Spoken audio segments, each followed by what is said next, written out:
discuss on RC circuit charging and discharging. So this is a simple circuit where we have only resistor and a capacitor. We also have a power supply for this one. If you have a power supply, instead of short circuit, you are putting a power supply and a switch. What you can do is you can charge the capacitor, and if you remove the power supply, this will discharge through the circuits. So this is a charging and discharging where the capacitor is charged by an resistor, and discharging means the voltage is decreased with the time. So this is a transient response. Transient means with respect to time, where the voltage is or current is varying with the time. Okay. So for first we discuss on charging. This equation describes how the voltage across the capacitor increases over time when connected the supply voltage of V0. So Vt is equal to V0 into 1 minus e raised to minus t by RC. These are different type of variables we use. Vt is the voltage across the capacitor at time t, V0 is the initial power supply, and E is the exponential logarithm, and t is the time, R is the resistance in ohm, and capacitance in farad is C, as is the time constant, which is represented by tau. Okay, so the capacitor is charging by a capacitor. The amount of Vt is determined by the resistance value and the capacitor value. If you vary the capacitor and resistor, you can actually vary the charging curve. Okay, similarly for the discharging curve, the equation describes how the voltage across the capacitor decreases over time as the discharges through the resistor. There is no power supply now. The capacitor will discharge its voltage by the equation Vt is equal to e raised to minus t by RC. This is an exponential decreasing curve.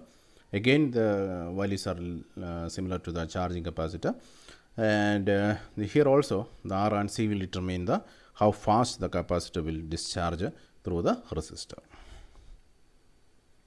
Okay, instead of giving an switch on off switch, I can also apply a square wave pulse, so that a square wave pulse is like this, and it have a positive half and negative half.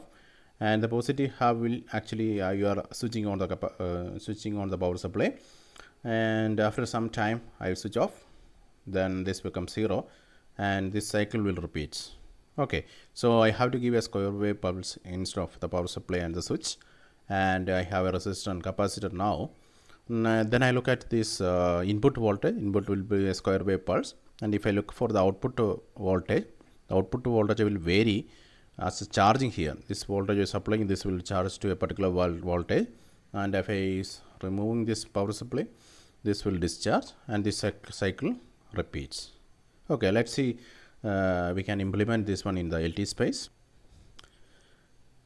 Okay, let's design our RC circuit. I have just put the power supply here, and I have to put the resistor in parallel, in series with the power supply. So for rotating this, I can use a control R. So if I take it here and put a control R, it will actually rotate. Okay, if I put it here, I can rotate the control R. The resistor, I put the resistor here, and also need a capacitor. Capacitor is put it here, and I need also a ground here. Okay, then I want to wire this one. I take wire from here, and I wire it like this.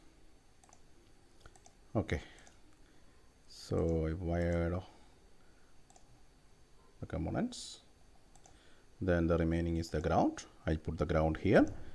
Then the circuit is completed. Then I have to give the values. Okay, for the capacitor, I just try with 10 microfarad. Then I also put a resistor of 10k, resistor of 10k, 10 kilo ohm. Then I have to give the power supply. So here you put a square wave. For the square wave, I have to right click this power supply. This is not a DC value. I have to put an advanced power supply. So there is an option called advanced. I can put it here. So there are different options we can select from the power supply, which may be pulse, sine wave, etc. So for this purpose, we have a pulse here. In pulse, I can click pulse. Then I have to give the different type of parameters for the pulse. Okay, so the first thing is initial value. The initial voltage is you are giving is 0. That's why I put 0. Then the on voltage, what is the voltage we need to be in the pulse height, which is 1 volt.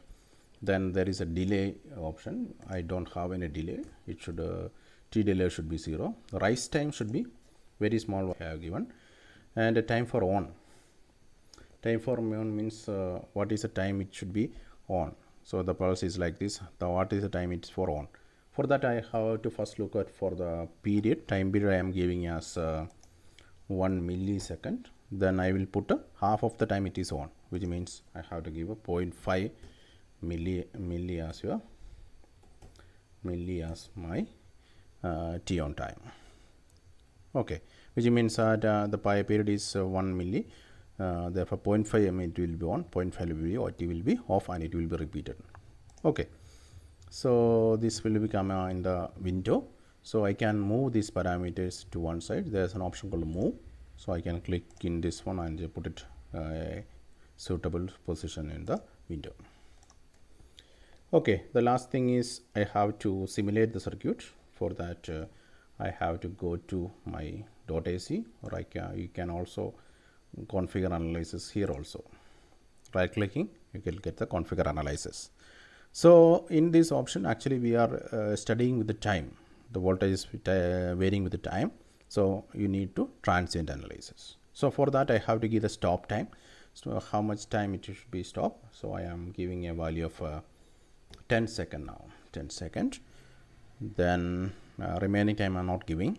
Time to saving data. I have to start the data as soon as possible. So I don't give any other values.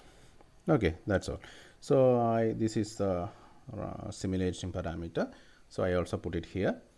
Then finally I have to run the code. So if I run this one, so I get the output. So first thing I have to search the where my pulse is coming. So this is the point where I have to check. So you get a square wave. The problem is that it's not very clear. So you have go to the pulse parameters so that I can right click the parameters. So I give this as not milli, this is 0.5 second and this is 1 second. Then I apply here. Okay, then that is changed. Then if I run this button, so I get a beautiful curve of this one. So what we get is this is my input wave and this is my output wave, where it is the across the charging and capacitance. The one thing is that we can, if you are changing the resistor value, let's put a 1K, and if I run one more time, so I can see that the capacitance, the charging and discharge is decreasing. Okay, so you better to put a higher value. If I put a 100K, what will happen? Okay, if I putting a 100K, I get the capacitance time is much further. Okay, it's better to suitable to put 10K now. So similarly, if I change the capacitance value to a higher value, capacitance value a higher value, 100 mu, also the time will be, it will take more time charging and discharging. And similarly, if I put a 1 mu, very small value, it will charge and discharge faster. Okay, so in this case I get a reasonable graph for the case of 10K and 10K and 10 mu. Okay, that's why we can study the charging discharging of a RC circuit.